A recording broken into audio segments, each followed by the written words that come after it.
Pag uwi mo ng Pilipinas, parang gigigil ka lalo. Na-inspire ka dun sa Oh, pinuntahan. parang, syempre naramdaman mo nang lumabas ng bansang gano'n, parang shit, gustong ulitin. Oo, yun.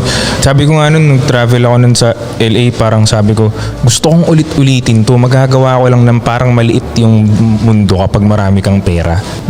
Kasi may pambili ka ng ticket anytime eh. Anytime Sa gusto. totoo lang, maliit naman talaga yung mundo eh. Kaya mo nga pumunta ng kung anong opposite na Di ba bansa may eh. parang ano nga na around the world in 80 days? Oo. Sabi mo, around the world mo in 80 Yes, days. yes. So kung mas marami ka lang talagang freedom, aka cash, maliit talaga ang mundo. So yun ang goal ko talaga, mapaliit May yung mabilis mundo. kang, kunyari may mabilis kang jet.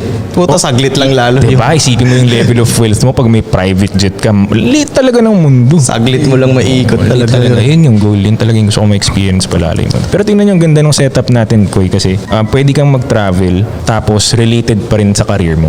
Oo. Related pa rin sa... Kasi usually, ang mangyayari, regular setup, you travel, finish all your money, go back, Back to work. home and work. Back to work, oh. Di ba? So sad. Sa atin, So sad oo, talaga. medyo sad yung ganung setup. So, to be honest eh. Sa akin, parang mas gusto kong setup nga na you're having pleasure, leisure time. Pero pagbalik mo, May knowledge ka na ko. may pera pa rin babalik, may cash flow dahil dun sa ginawa mo. So basically, ang nangyayari, kinakapitalan mo yung sarili mo.